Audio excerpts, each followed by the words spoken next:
Well, hello everybody. How are we doing?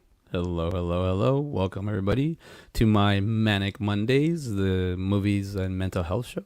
I'm your host CJ Robles, and tonight we have a very special guest with us. And it's kind of a different episode today because I have this is the first time meeting my guest. Kind of exchanged a little conversation on social media, but now we're meeting, so this is kind of cool. This is my first, so everybody welcome, come on in. Thank you for the like. Let me turn down this light a little bit. It's bothering me just a little bit. There we go. And I'm wearing my David Lee Madison End of the Night show, don't forget to catch it Sunday nights. Let's see who's here. What's up, Sean Smithson, one and only? What's up, my brother? Hope you're doing well. Hope you're having a good week. All right, let's get started. Sean's here. That means the show's about to get started. So, where am I at now? I'm kind of doing better. I unplugged last week. This week or actually 2 weeks ago I unplugged. Last week I took a little bit more chill, but I'm getting a little bit more like cool with everything that I'm going through. What's up? What's up, JW? Evening. CJ, you're the coolest. Only because I know you. Only because I have with you, Dave. That's why it rubs off. But I wanted to share everything because I started doing things for myself again, and going to the movies is one thing that I've always loved doing. I love going to the movies, and I didn't realize that I haven't gone to a movie in a very long time. And now that my son is older, he likes to tag along and do stuff and hang out. Thank you, Sean. It's a great shirt. Hey, Donna, thank you. What do you call it? Anyways, my son was like, "Hey, Jurassic World Dominion's out." Keep in mind he's 4, and he was like, "Hey, let's go. We gotta go. We gotta go watch it." So we went on Wednesday. It's kind of our Father Sunday, and we went to go watch Jurassic World Dominion, which I pre-screened it. So I watched it the week before just to kind of make sure it's suitable for a young lad. And he loved it. We went to the AMC, and which I hadn't been to the AMC in a while, but it had been like 2 or 3 years. Little changes. They didn't have any pickles. It's okay. And they switched to Pepsi from Coke. I didn't realize it was going to be a thing. But if you look at this photo here, he's like taking it serious. He is deep into this to the movie, and it's a great movie. I think it's more of an action movie as what I see as that. But I'm bringing this whole thing. It's all like full circle for my guest today because. My guest. Well, let me just bring him in already. Let's stop messing around. Let's bring my guest in. Everybody, let's do the intro. I got an intro for him, so let's do this. Let's get started.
Ladies and gentlemen, Jesse D'Angelo.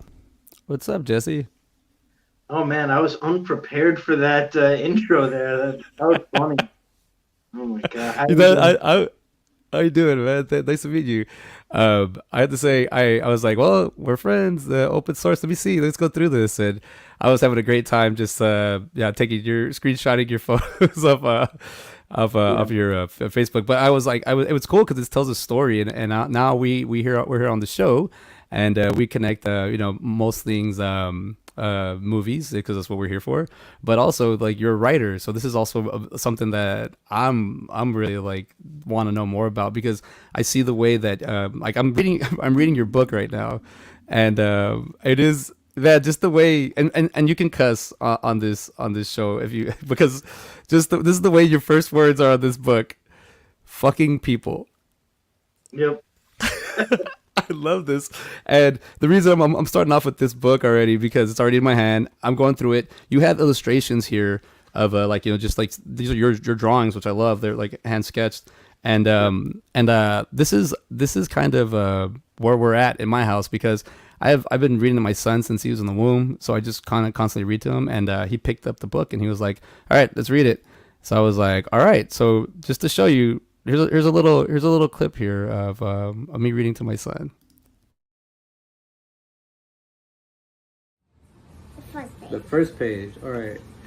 Um, why can't I gotta say people with your manicured lawns and Norman Rockwell perfection, the long clawed fingers wrapped around the head and tossed the guy in the air. The others continued to cry as the thing climbed its way. Wait. What? I want to see the part that why the fights a second out. Or the spear? Yeah. Oh, I missed it over here then, huh? Okay, the thing. Oh, here you go. It says here, there's a thing sticking up out the dirt was a spear with a silver tip. The guy number one said, "What the heck?"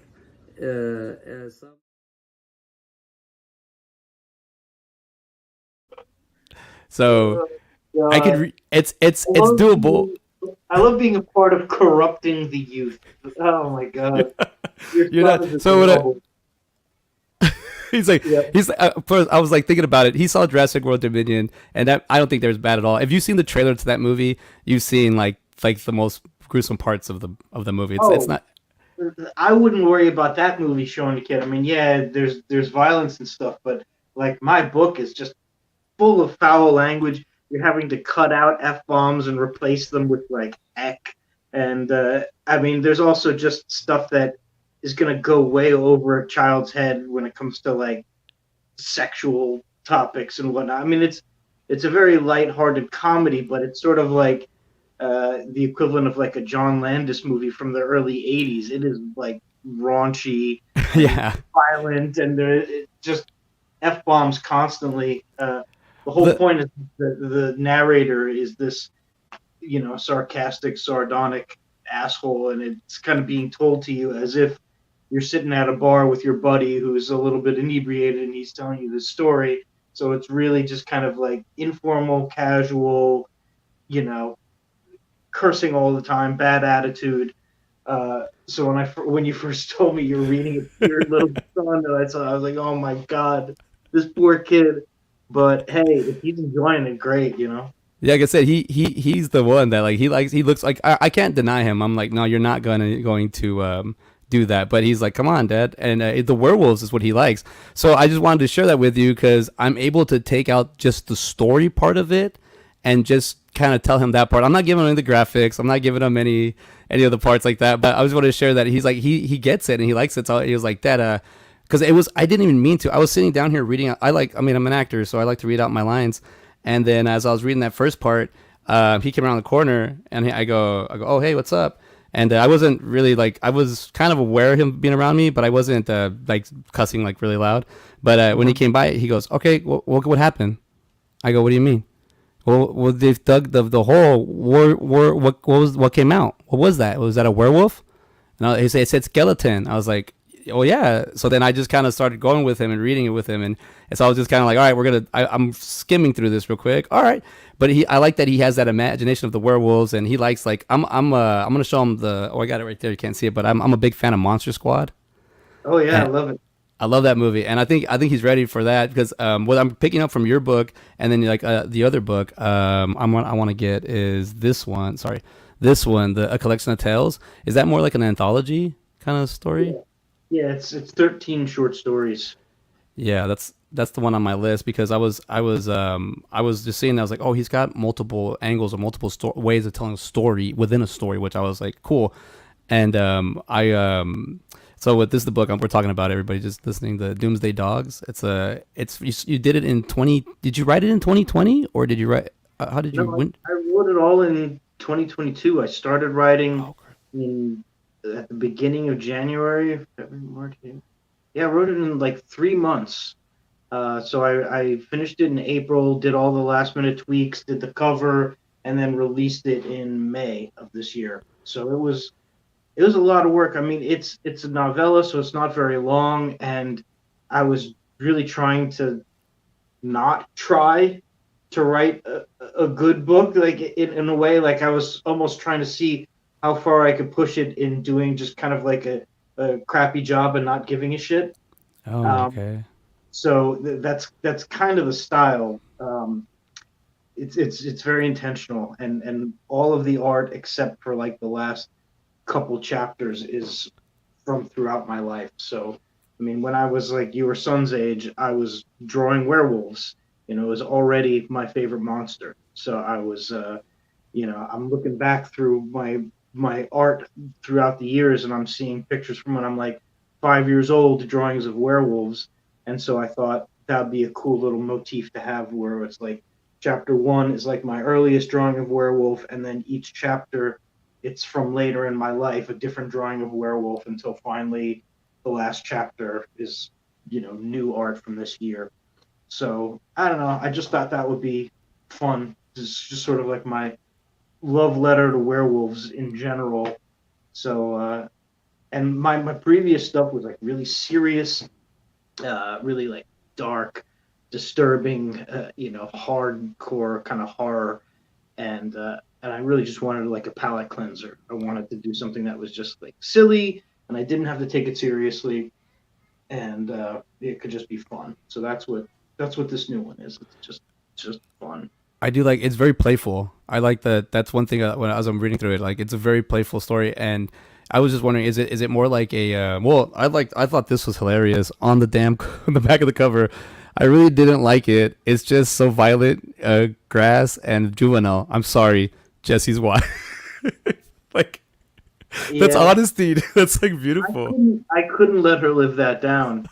Yeah, she really didn't like it. Like, I gave it to her to read, and she started reading it, and then a few days went by, and I didn't hear anything, and I was like, "You still reading the book, right?" And she's like, "No, I kind of finished it like 2 days ago."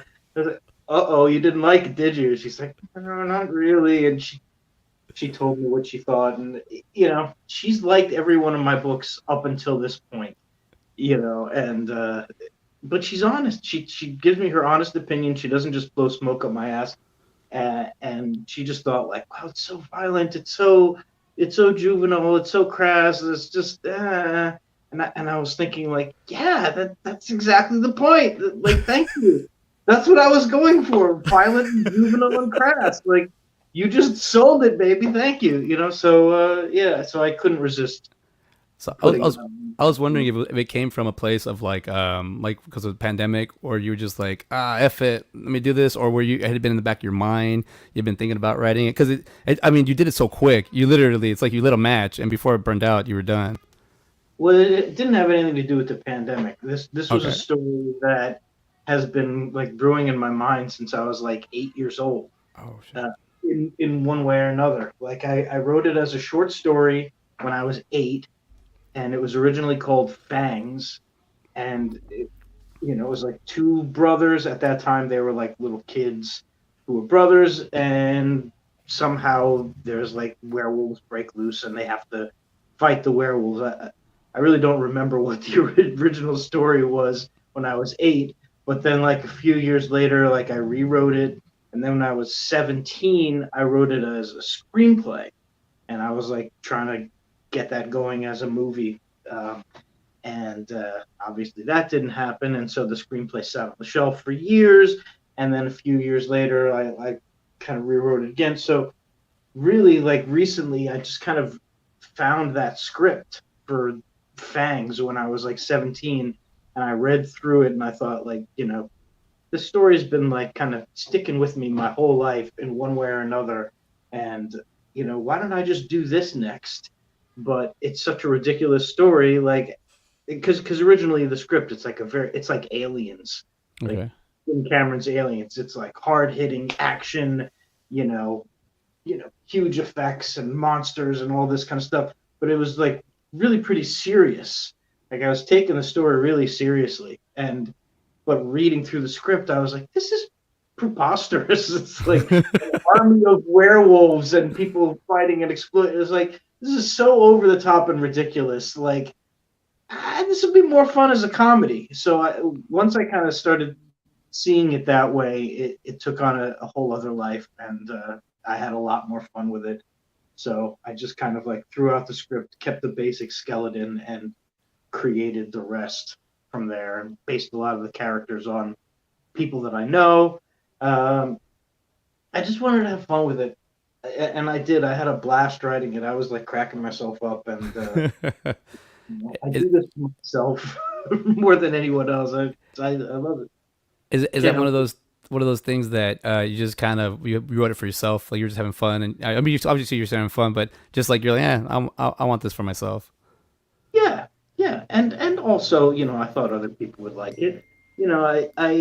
There's a lot of writers who say like, just write for yourself. Don't worry about what other people think. And then there's writers who say, no, no, no, no, write for your demographic. You got to worry about what other people think. I think you have to have a balance.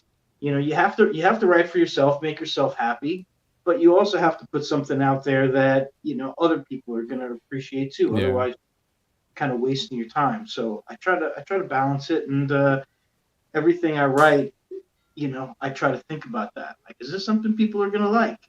Is yeah. this something I'm going to like living with for several months as I'm putting it together? So if I like it and I think other people are going to like it, that's like how I know I've got one that I want to, stick with and bring out.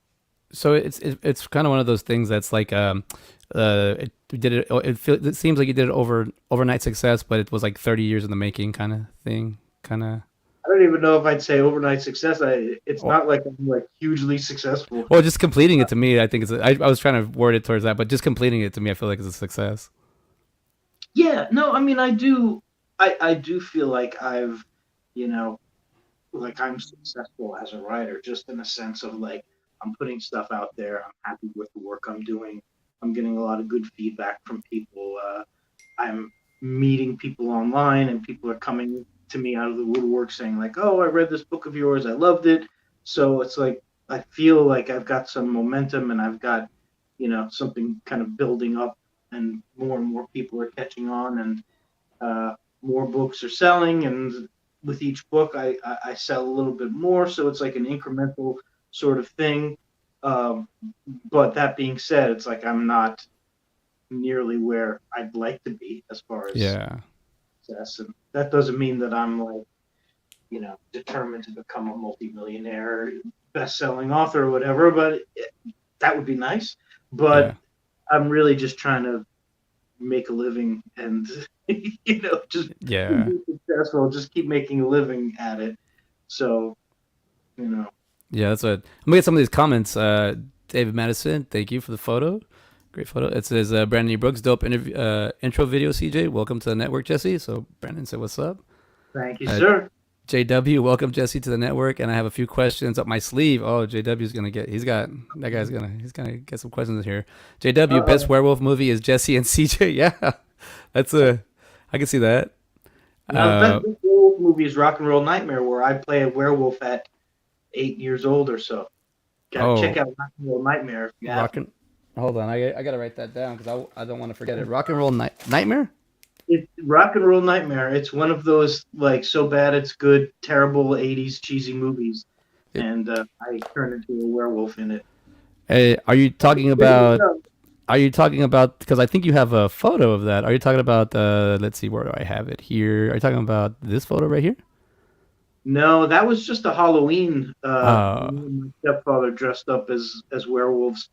No, I was. He actually directed Rock and Roll Nightmare, my stepfather, oh, bad. and there was a scene where I turn into a werewolf and kill a couple people, and it looks terrible, but it was fun, and that was like the beginning of.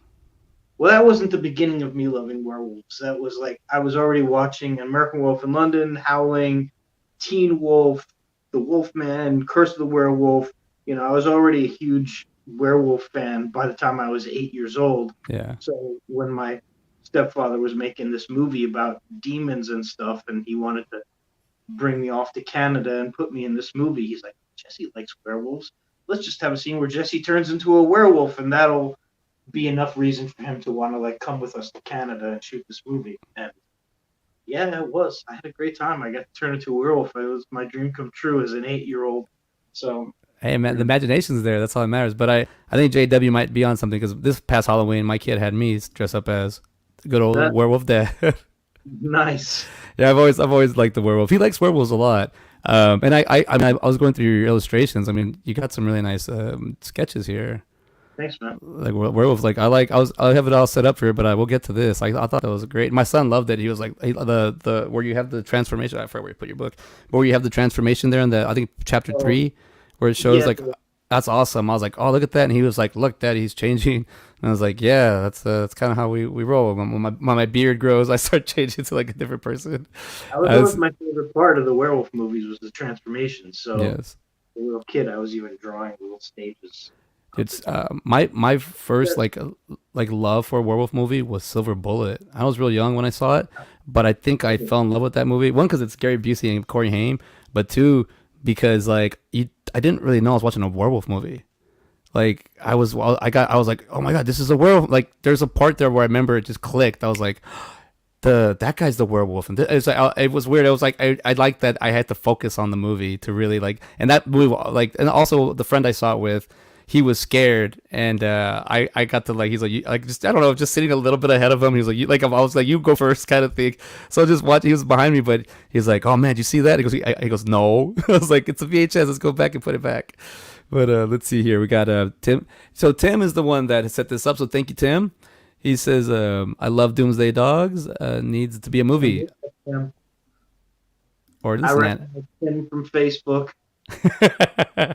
Yeah, Silver Bullet's a really underrated movie. I love Silver Bullet. One of like my top 5 werewolf. yeah, it's great. And also, I didn't even realize like that the main character is on in a wheelchair. Like it gives a different perspective from a different angle of like what a character is going through. It's not just. I mean, it to me it brings it like another level. And then also to like just the fact that no one believes him, and then his uncle's the crazy guy. It's like it's a great like I don't know, just a great little time. We're gonna see the Indie Escape here says, congrats on an awesome multi-talented career so far, Jesse. You did episodes of one of my all-time favorite underrated TV shows in Kingdom. How was that experience working with that great cast? Oh, yeah, Kingdom was fun. I was just an extra in that. So I didn't really have anything really to do other than just kind of sit there, and I played like one of the background fighters and one of the people like in the gym working out. And I think I did like maybe a couple weeks of work, and I'm sure I'm in there in little bits and pieces, but there's only really one scene that you can actually see me where I'm like in the background, like working out while they're having dialogue. But it was fun, My friend was working on the show, and he kind of got me on that, and I got to talk to some of the actors, and they were all hanging out in this big gym set, and good food, good times. Yeah, it was fun. Kingdom Yeah, was I did. great. I really liked the show and how it turned out too. So it was cool. Yeah, I was on season 2 of Friday Night Lights and season 3, and there's like one, I mean, my friends would I'm in the background and I'm just extra, and my friends would take a picture and send it to me like, hey, look, but there's one I can't find the episode, I can't forget what it was, but there's a hallway scene where the main actor and the main actress are having a conversation, and I'm like stuck in the middle, like, cause I'm reading a book with a kid, so like I'm there, and then I guess for content, it messes up for continuity because I'm there, then they go back and I'm gone, and then they go back and I'm there again. So it's just kind of like editing purposes, but I was like, yeah, that's me, right? It's a close up of me. Also, that was I have a funny story about that. They had a drinking scene, like a high school scene, and they had O'Doul's, and they had a big old keg of O'Doul's, and I was like, oh man, I noticed that the people that are actually like drinking, because nobody was drinking it, people that are actually drinking are getting more camera time. So I was like turning into this party kid, and I started really drinking the O'Doul's. So I drank like 4 O'Doul's, and I was like, God, this sucks. You don't get a buzz, but you get all the burping, all the gassy. Like I was just on the set, so I was like, oh, the whole time for like the rest of the like 8 hours, just like. But let's see, JW said 1987. That's the movie or the? Sorry, JW, that's like above my head. That was a good year for me, 1987. No, Rock and Roll Nightmare with Thor. What is Tim saying? Talking about? Yeah, no, that's John Michael Thor. He was a Canadian rocker turned actor, and he was the star of Rock and Roll Nightmare. And he calls himself he called himself Thor because he had long blonde hair and he was a bodybuilder, and he walked around. He did his whole like kind of Viking act where he had like chains and he carried a hammer. And he was like acting out the part of Thor, and he had hair heavy metal band kind of thing. So Okay. yeah, you got Oh, to check out Rock and Raw Nightmare if you haven't. dude, It's an if experience. anything, I'm gonna definitely look that up. I'm gonna watch that. Wait, do you know where I'll be able to find that? It's on DVD. You might be able to watch it on YouTube. You can probably find like a used copy online of All the right, DVD. There's a I'll probably, special edition that's actually pretty good. So, I'm gonna yeah. look into that. That's all right. So I got JW has a question here. Aside from the Ohm you're in, what are your favorite werewolf movies? Or you said earlier you did crunch out a bunch. My favorite werewolf movies: American Werewolf in London, The Howling, Silver Bullet, Curse of the Werewolf, and The Wolfman. Oh, I love Those Curse of the Werewolf. those are my top five. There's not a whole lot of good werewolf movies. There's a whole lot more vampire movies. I think it's easier to do a makeup for a vampire, even the more complicated ones. But a werewolf, it's like you really have to put a lot into it to make a good looking werewolf and a transformation, and it's kind of a preposterous concept. So pulling off a werewolf movie just right is a tricky thing. So there's not too many of them. Because the transformation I think is the best, probably the best part of the movie. What's your favorite transformation? Which one is it? American Werewolf in Oh, it's London? got to be American Werewolf. Yeah.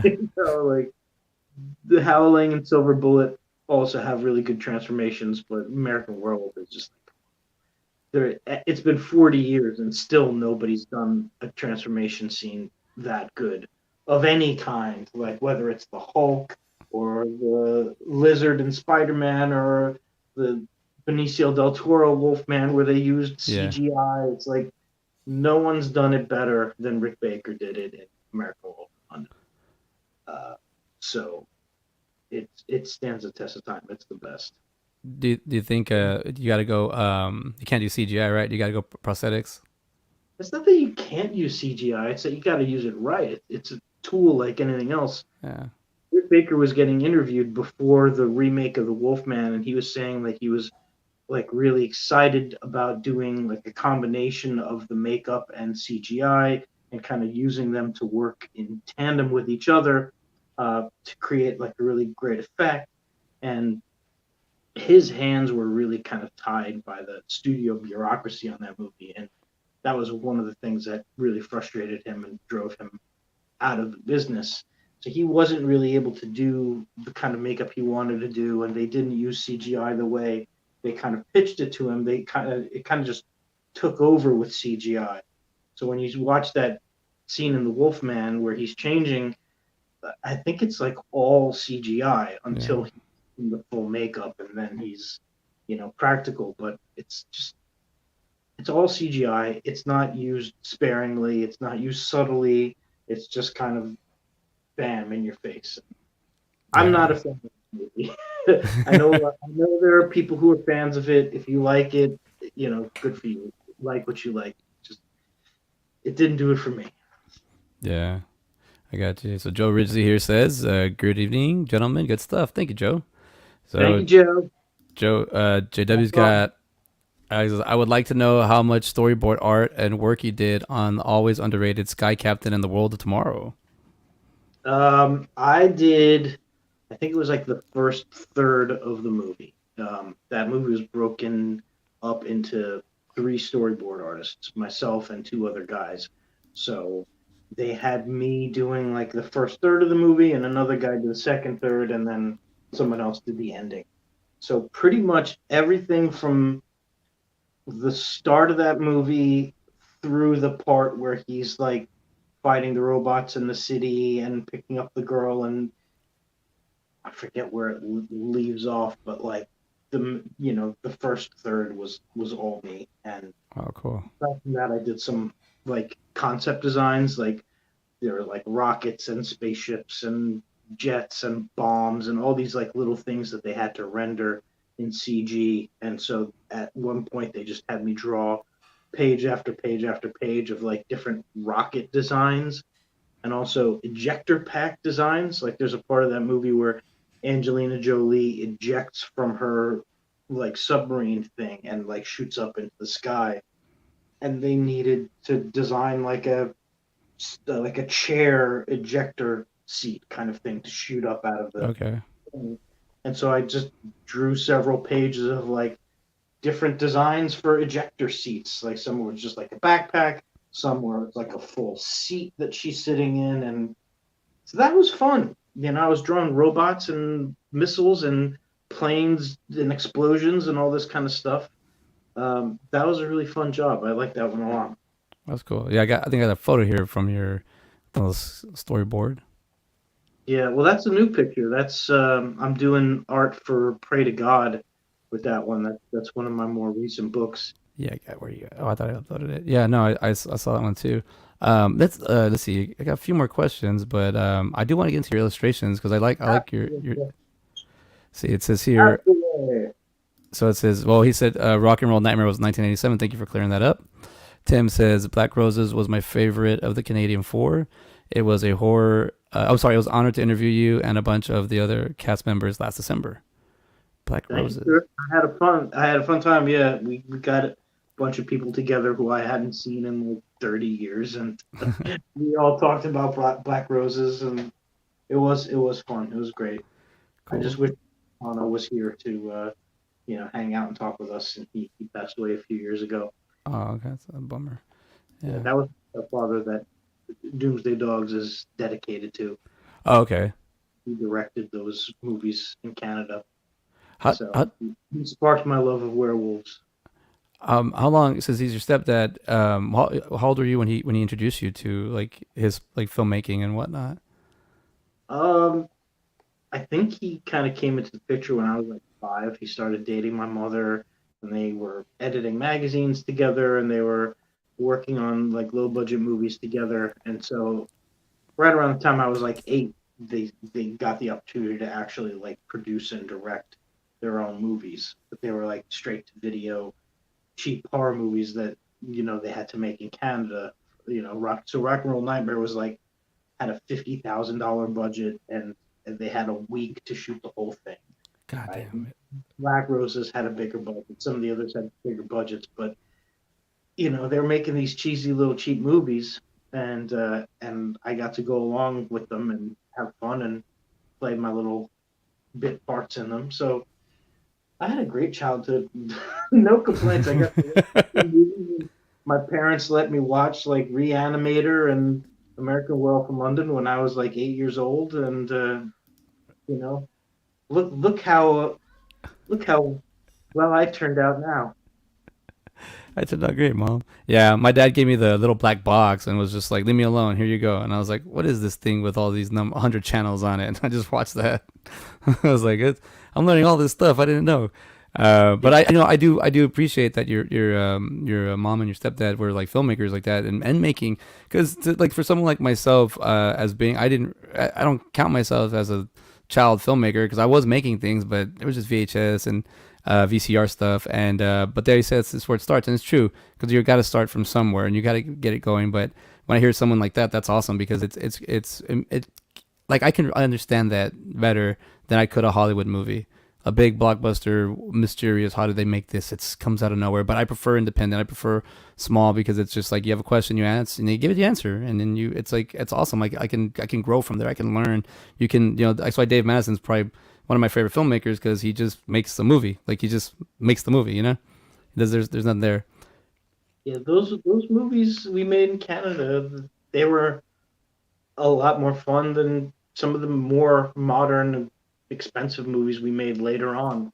You Yeah. know, Dad went on to like produce and write some bigger budget movies like Another 48 Hours and Tombstone and Alien 3 and he worked on some big budget movies, but they stressed him the hell out. He Yeah. didn't have a whole lot of fun with them.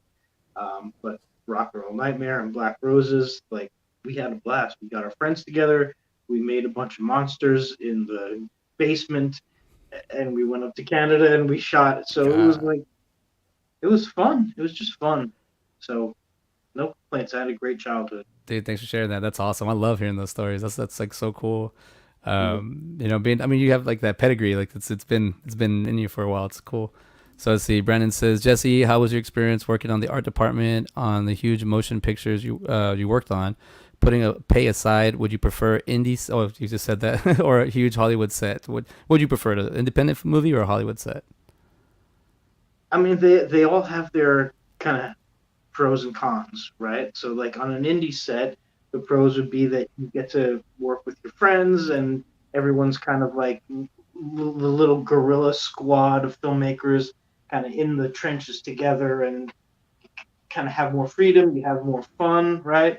But then working on bigger movies, you make more money. You'll meet, some celebrities. Sometimes you get to go to like a fancy premiere. You get you get credits that you can actually share and be proud of, and say like, "Hey, I worked on this." And so it comes down to the people. Like, how is the crew? How are the people you're working with? Like, if it's a big budget movie and the people are assholes, it's like, I'm sorry, you're not gonna have a good time. It doesn't matter if it's like some big deal, you know. But if it's some big blockbuster type of movie and everyone's being cool, it's like great, That's you know. cool. It's not about the size of the production; it's about the people you're working with, really. Yeah.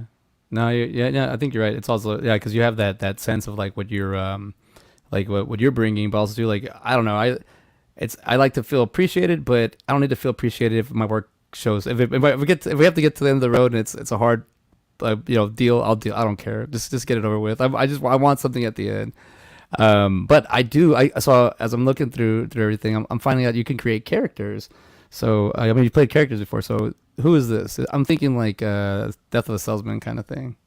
Yeah. Well, first of all, I'm like 17 years old in this picture. That was that was my super cheap attempt at old age makeup. A college film that my friends and I did as like kind of our thesis project. It was called Flight from Our Town, and it actually turned into like an experimental graphic novel project that I did That's years awesome. ago. But it was, like a experimental sci-fi action thriller, like short film that was like a half hour long, and I kind of start off as this like old businessman kind of character, and then there's a scene where I rip my face off and rip my clothes off, and underneath I'm this kind of like sleek vampire character, like dressed in black, and it was very ambitious and very weird. We went to this like kind of art school, and I'd say all the other kids in the film department were making 5-minute short films or 2-minute short films, and they were very kind of like I want to say artsy fartsy. Like I don't want to be insulting, but they Yeah. were just like they're like poetry on film kind of thing. And me and my friends were like, let's make a big sci-fi thriller. And so it was like this. There was like fighting and sex and violence and special effects and people ripping their faces off and turning into monsters. It was this whole big ambitious thing, and we treated it like it was like a big studio event on our campus, Yeah. and it was fun. But yeah, that picture of me, I'm 17 and like grease paint makeup with white shoe polish in my hair and wearing a suit and trying to look old.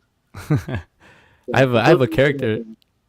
I have a character that I wrote that's similar, like the old person that's inside, all outside of an younger person. It's kind of like you said, he's ripped his face off. I was like, hey, kind of have a similar story. I saw this cop. You played a cop. Yeah, that was from a short film a few years ago. God, I don't even remember what that was called. It was just a buddy of mine was, working on a short film and needed a comp. It was like a 5-minute short, and I Oh, just okay. showed up and did it. So, for a while there, I was like focusing more on an acting career. I was living back in LA after a few years of being away, and I was thinking, I'm gonna focus on acting. I'm gonna do some shorts. I'm gonna take some workshops and maybe do some theater or just kind of see what I can do. So I did a few things. I made a few short films, directed a couple like music videos, and then I like acted in a few other people's things. But after a while, it just, I wasn't enjoying it. Yeah. It's a grind. It's a whole, kind of messed up industry. And after everything I'd seen in Hollywood, I really just didn't want to be part of it anymore. I wanted to just kind of like do my own thing, not have Yeah. to depend on a crew or depend on anybody to keep their word about things. So Yeah. I lived in getting out here doing my own thing. I lived in 2013. I've been in Austin almost 20 years, but in 2013 I lived in LA to figure it out and did the whole. I was like, I could work on movie sets all day. I'll do that, and it does turn in more to like a like you said, like more politics and the grind and who One thing I kept hearing was people kept saying to me like, be careful how you treat people on set because you never know who you're gonna work with. And I was like, I don't know if this guy's a dick. He's a dick. I'm not gonna take it. Like I'm like, get away. But they kept telling me that. And then after a while, I started seeing it. And then I was like, this is dumb. I was like, I'll just come back to Austin. After a year, I was like, I'll just come back to Austin because I can be my own independent director over here and just do it on my. And then everybody from California started moving here. So now I'm like, oh, okay, I see the change. So that being said, you did a little bit more acting. I got 2 more characters here. I like this photo. That looks cool. That's got not like that's not from any acting project. I think that's just a candid picture somebody took for me one winter. It was like winter in New York. That's an icicle I'm holding. So I think I just kind of broke the icicle and was holding it like a knife just to play around. But yeah, that's not from anything. I think that looks like an album cover, or maybe it could be like a cover of maybe a vampire book or so. It looks pretty cool, like a murderer. I thought that was cool. If somebody wants to use that as an album cover, just let me know. I'll be flattered. I mean, it kind of looks like a pretty cool album cover, little see what's inside. Okay, so this character, I know you had to have had time to work with because I want to know who is this guy. I don't even know if you're really directing or if you're acting. I can't even tell in the photos, but it looks like I can't tell what's going on. I don't know if this is a movie. You're gonna be like, no, this is just me hanging out on Thursday. No, that was me directing and me acting. That was a movie, a short film I made a few years ago called The Adventures of Horse Hog. And it was like my parody of 80s kind of macho man movies, like Over the Top with Stallone Roadhouse. There was a lot of like Sam Elliott in the character of Horse Hog.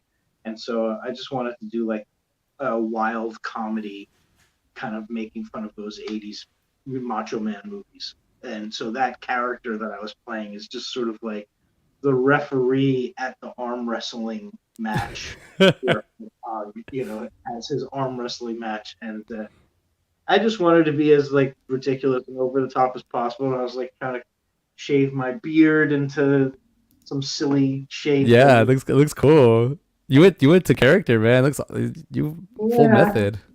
Trying to pick a costume. I wanted to go even more over the top of the costume and have like all sorts of bling and feathers, and I wanted to. That's all I could really kind of get together on the budget that we had, but it was pretty ridiculous, and I had a good time, and that movie was fun.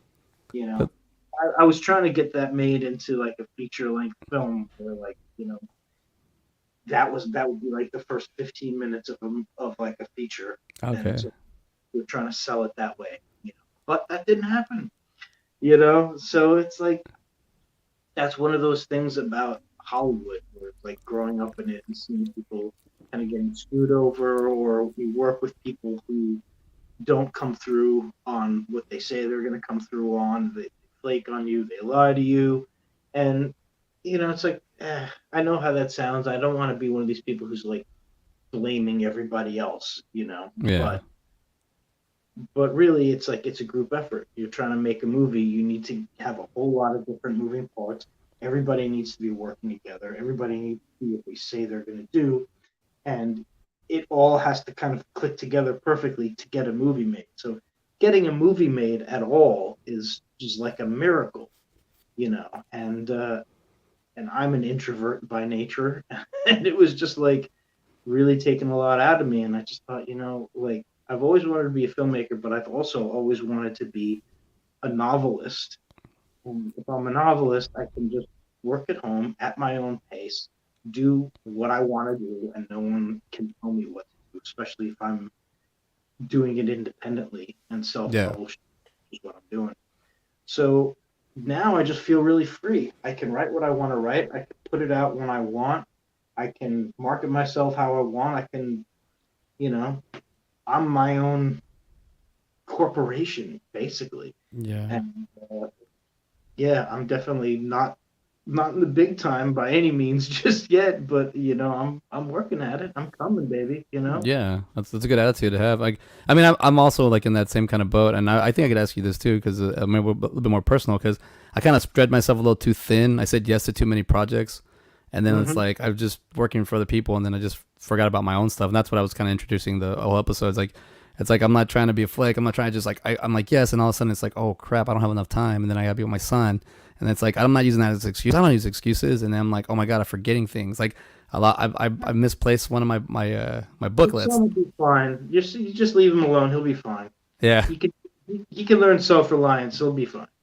yeah, I know he already likes his own, he likes what he likes, and it's just like I'm before we started, he loves learning this. He likes to put on. Last week I had Jim Crut on here, and they had a conversation because he just likes to, and I like that you said he asked you what's your favorite dinosaur, and right away you're like Allosaurus, and he was like, oh, Allosaurus, because that's like, he's like, I don't think enough people know about Allosaurus. I'm like, I guess not, son. I guess like.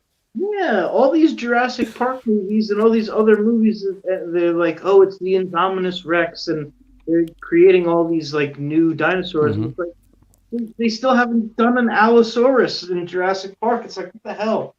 T-Rex was cool, but the Allosaurus had like proper arms. Yeah. T-Rex has these arms. Allosaurus had like actual arms it could use. So yeah, it was just, I always thought that was a cool dinosaur. I'm a Spinosaurus guy, but it finds out I'm a steg. I like Stegosaurus a lot. He's very unique. Yeah. Not very bright. Keeps his mouth to the ground because he has to eat. But that's why. Don't know why he has the plates on his back. Don't know if it's for heat. Solar attractive mate. Has the spikes on his tail to protect themselves. I get him. He's a multifaceted character. Let's see. You got more comments here. Let's see. Let's see real quick. JW says Dog Soldiers is an underrated favorite werewolf flick. I like that. I like that movie. It says no love for Dog Soldiers. Joe Ridgely just saw JW's comment. Damn it, I have to agree with him for once. See above, freaking love that movie. The reverse. These guys are just having a conversation on my timeline. Let's see what's going on. Yep, it's just, sorry guys, you guys are okay. Zombie, Nightmare, and The Jitters are the other two of the Canadian fora that I love. Zombie. Yep. All right. Those classics. And then here Brandon E. Brooks said, Jesse, is that Machete meets Bruno meets Roadhouse? Like your, I guess one of your movies. What are you? Well, that's kind of like the horse hog character. The character is called MC Starchild that I play, with the megaphone. So yeah, it's kind of like that.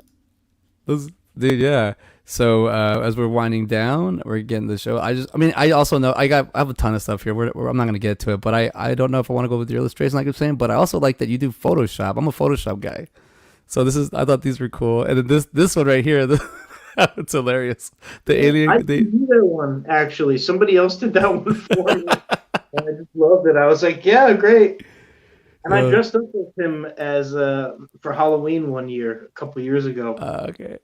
I just met my wife and we went to a Halloween party, and I was like, I'm going to be Giorgio Tsoukalos from, Ancient Aliens, and my hair was a little longer, so I popped it put it all up with, and I had the suit and everything, and I kind of was rocking it, I kind of looked like Giorgio. It was fun. Yeah, so I got it here as your this creatine one. This illustration is pretty cool. Get yoked is what I'm getting from. Yeah, that's from another project that may or may not turn into a book. I'm not sure. Sure. And then I saw this character. I was like, I like this shadow. It's like you really make it pop, all this stuff. Thank you. I try. I And then the Jesse. Is that a self portrait?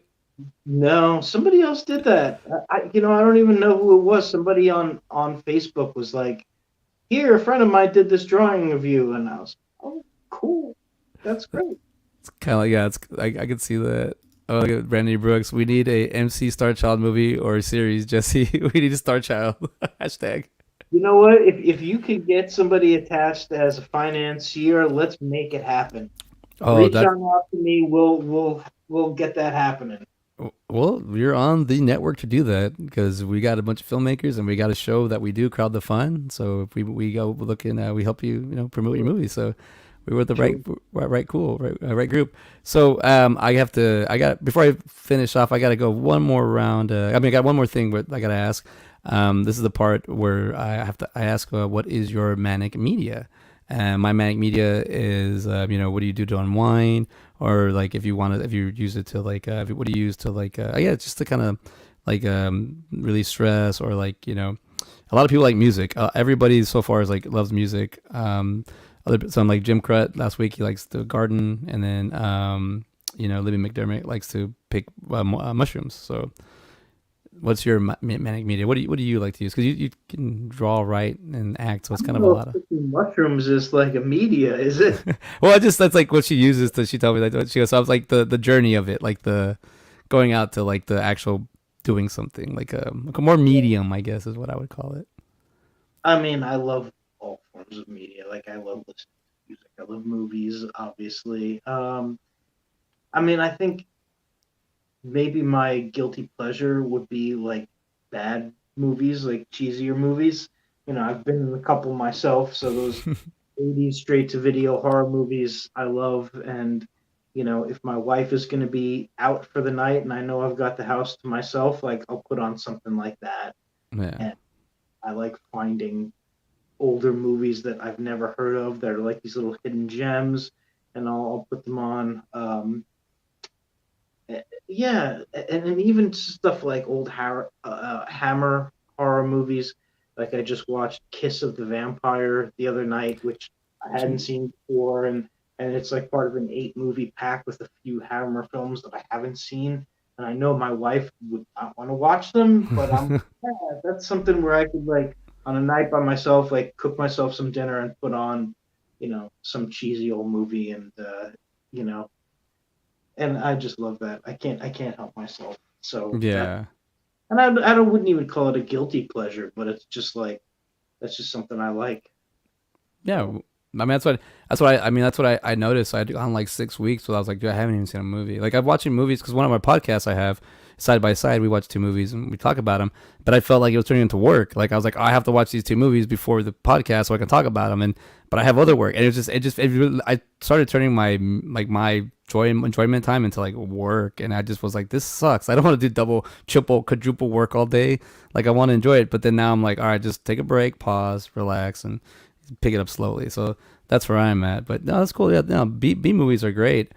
Kiss of the Vampire. That's the Jim Carrey movie, right? The no, well, I mean, that was I think it's called Vampire's Kiss Oh, with Vampire's Jim. Kiss. Yeah. But yeah, Kiss of the Vampire was like from the early '70s, I think. A Hammer monster movie. It was like not Vincent Price or any of those guys, but in that wheelhouse from that Yeah. studio.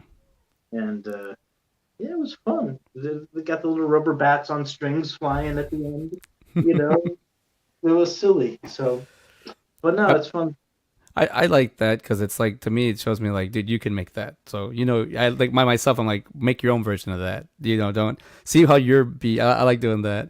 But also, do you have I guess show's coming down. We're all last 5 minutes. I was gonna say, I see you do conventions. Do you have any conventions coming up soon, or anything you wanted to share with your Yeah, fans? I mean, I'm just kind of getting back into conventions. I did it when I was younger, like selling art and like model kits and stuff like that. I hadn't done it in a while, so now that I'm publishing, I'm getting back into it. Um, so I did one a couple months ago, and my next one's going to be October 1st. It's going to be HallowCon in Georgia. It's like a Halloween horror themed convention. So that'll be cool. So I'm trying to get this next book done by then. So I'm like busting my ass trying to get it done in time for October 1st. And that's the only one I have booked for now. But I'm planning on getting more conventions this coming year, and growing my flock, growing my followers. There you go. We need to trend you. You need to be trending. I do I do have a question on that. Like, so that's when you finish, like, you're like, that's it, I'm done. How long does it take you to like actually get the books like made? Or it just seems like that's like October 1st is like a sneeze away. And if you're gonna finish it, and how quick of a time like that? I feel like it's gonna take a week or 2 weeks just to get all that made. Well, I mean, it's a whole process of like several months. So it's like I have to finish the first draft, send that to my editor. Then I have to send it to a few beta readers to read, like my wife, a few friends, people whose opinions I trust. I'll send it to them and just say, like, hey, get back to me with your honest opinion. Then when all of them get back to me, I'll do a second draft, then a third draft. Depending how much each story needs. Like, I think Doomsday Dogs, I really only needed like 3 drafts of that until I was done with it. Some of the other books I need more, but it's like I write a few drafts, and then I'm also doing the art, so it's gonna be tight getting this done by October 1st. I'm not gonna lie, it's gonna be tight. If for some reason I can't get it done by then, I'll have it done by like Halloween, or so. That's awesome. Yeah, dude. I'm aiming to get it done by the 1st, so I'm gonna just kind of like put it into high gear and just get it done. Like, wake up at 6 a.m, write for a few hours, write in the evening, just whenever I can, just trying to finish a chapter or 2. Okay, that's cool. Yeah, well, thank you for coming on the show. I did want to say that you do take great headshots, though. Check this out. That's a great headshot. That's a great headshot. Yeah, I was like, damn, that's a great headshot. This is a cool shot too, right here. I saw a few of this, like using a gun. I was like, oh, look at that. That was for a magazine shoot, for a gun magazine. I forget which one. Oh, okay. Oh, that's cool. Yeah. We were all old when I was in much better shape than I am. Well, yeah, when you were kicking butt, Brazilian Jiu-Jitsu. We didn't get to get to that, but I got. Well, that's okay, because I haven't done that in a little while. I'm like I said, I'm out of shape. I haven't trained jiu-jitsu in since COVID started, really, and just time and whatnot has just made it hard to kind of continue. Yeah. I'm hoping to get back into it at some point, but for now, just focusing on books and building that up. It's got to be your priority if you're going to make something like that happen, because it's very ambitious, and you try to scatter yourself too thin with too many different projects and too many different ambitions. You don't end up putting enough energy into one and actually making something happen. So there has to be some sacrifices sometimes if you're going to make that one priority happen. So that's what I'm just I'm pushing hard for it. Yeah, that's awesome. It's awesome. We're just gonna finish with these comments and then we'll get out of here. JW says, thanks for joining us on the network. Awesome. Brendan E. Brooks says, great show, guys. Best wishes with all of your continue to do, Jesse. I look forward to crossing paths and possibly working with you through Subsoil Films with Tim. Cheers to you. All right, cool. Thank you, man. Appreciate it. And then Sean Smith says, like always, great episode and guest. Thank you, Jesse, for being on. Thank you, sir. Much appreciated. Thank you, Jesse. Yeah, Sean's one of our regulars. So thank you for coming on the show. Everybody, thank you for hanging out with us tonight. I appreciate everybody with all the comments and all the feedback, because I got a lot of stuff I got to look up. But everybody, well, you have a peaceful evening, and